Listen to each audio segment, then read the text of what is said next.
कुछ लोगों को लगता होगा कि ये प्रॉब्लम भविष्य में हमारे साथ आएगी, तो अभी हम क्यों लड़ें? वर्तमान में जिनके साथ हो रहा होगा उनके साथ होने तो आगे की आगे देखी जाएगी। अगर आज ये समस्या उनके साथ आ रही है, आने वाला समय आसान नहीं है, आने वाला समय और कठिन है।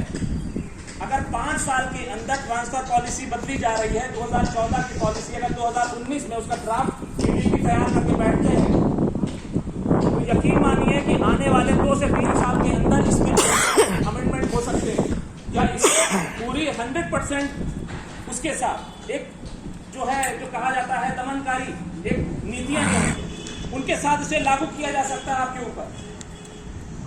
2019 में भी यही ड्राफ्ट जो आपके सामने आज ट्रांसफर पॉलिसी के रूप में है, 19 में आपके ईडीपी ने आते ही इसे ड्राफ्ट करके सामने रखने की कोशिश की थी। आपकी यूनियन ने जनवरी 2020 में बीकेएन के संघ के जनरल सेक्रेटरी जुगल जी ने इसके विरोध में एक लेटर जारी किया, सीएमडी से बात की। सीएमडी ने भरी मीटिंग में ईडीपी से ये बात कही थी कि ट्रांसफर का होना जब हमारे और तुम्हारे जैसे बड़े अधिकारी के ऊपर हमें एक मानसिक एक दबाव देता है, एक तनाव देता है, तो ये तो छोटे कर्मचारी हैं एफसीआई के, इनके ऊपर अगर ये लागू करते हो तो ये हमारा डिपार्टमेंट का संरचना बदल जाएगी, हमारा डिपार्टमेंट चल नहीं पाएगा। उन्होंने पॉलिसी को लाने नहीं दिया, झगड़ा हुआ, दोनों अधिकारियों के बीच में झगड़ा पड़ा है। ईडीपी ने कहा कि आपके रिटायरमेंट के बाद मैं इसे करूंगा। इंतजार किया उस बंदे ने, छुट्टी लेके बैठ गए, सबके सामने था। ईडीपी ने 2 महीने की छुट्टी दी, सीएमडी के रहते तक ये पॉलिसी लागू नहीं हो पाई। जैसे ही हमारा सीएमडी रिटायर होता है और ये इसी पॉलिसी को वापस आपके सामने ला करके ड्राफ्ट के रूप में रखते हैं, और आज बिना आपसे बात किए, आप स्टेक होल्डर हो इस डिपार्टमेंट की, आप एम्प्लॉई हो, आप स्टेक होल्डर हो, आपसे बगैर बात किए, आपकी यूनियन से बगैर बात किए उन्होंने इस पॉलिसी को लागू भी कर। उसके बावजूद भी कोई ये कहता है कि अरे ये तो इम्प्लीमेंट नहीं होगी। जब ये लागू की जा रही है तो इम्प्लीमेंट क्यों नहीं होगी? सवाल ये है।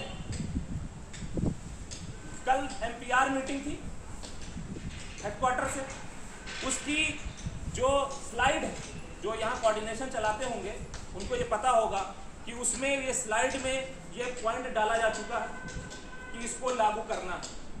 यानी हेडक्वार्टर से यहाँ की मैनेजमेंट के ऊपर ये दबाव फिर से दिया जाने लगा है कि इसको अब लागू करो, और एक तरफ कोई ये कहे कि इसे लागू नहीं किया जाएगा, तो ये सिर्फ कोरी बात है, ये सिर्फ और सिर्फ आपके साथ और हमारे साथ धोखा है।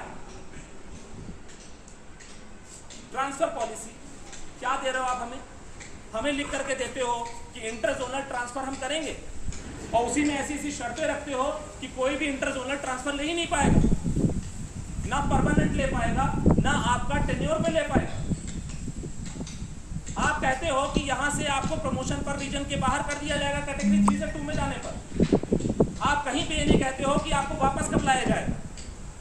पिछली जो हमारे पास ट्रांसफर पॉलिसी थी 2014 की, उसमें ये बात लिखी हुई थी कि ट्रांसफर बैक किए जाएंगे, लोग 1 साल में किए जाएंगे बिना टीएडीए के। अगर वो 2 साल का टेन्योर पूरा करते हैं तो टीएडीए के साथ किए जाएंगे। ये बात इसमें क्यों नहीं लिखी गई, और ये बात क्यों लिखेंगे?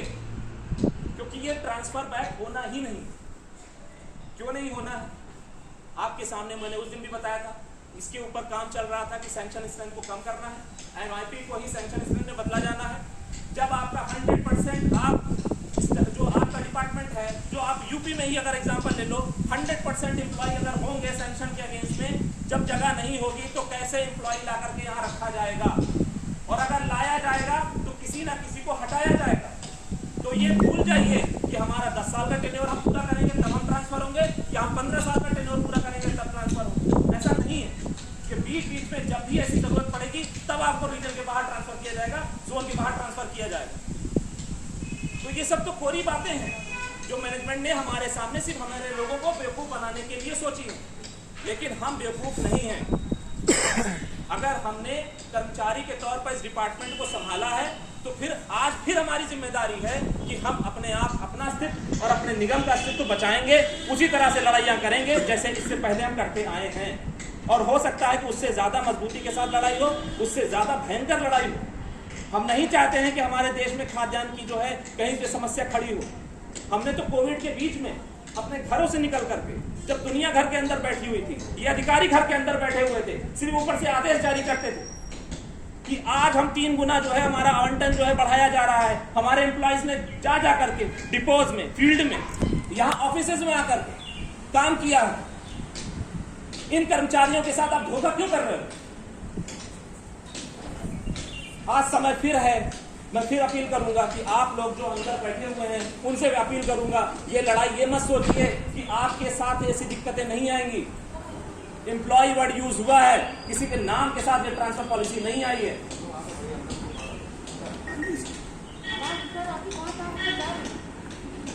आप लोग पिछले 3 दिनों से लगातार यहाँ पर नारेबाजी कर रहे हैं। कोई ये सोच रहा था शायद कि आपकी आवाज नहीं पहुंचती होगी। मैंने कहा था कि आपकी आवाज पहुंचती है। छोटा सा एग्जांपल देकर के मैं अपनी बात को खत्म करूंगा कि आपके इस एजुकेशन को खत्म करने के लिए आपकी हायर मैनेजमेंट ने शुरू करा दिया है, दबाव देना इस बात के लिए कि एम्प्लॉइज को कहा जाए कि अपना एजुकेशन खत्म कर दें। हमारा भी सीधा सीधा एक ही बात है, एजुकेशन हम खत्म करेंगे, लेकिन पहले आप अपनी ये दमनकारी नीति खत्म करें।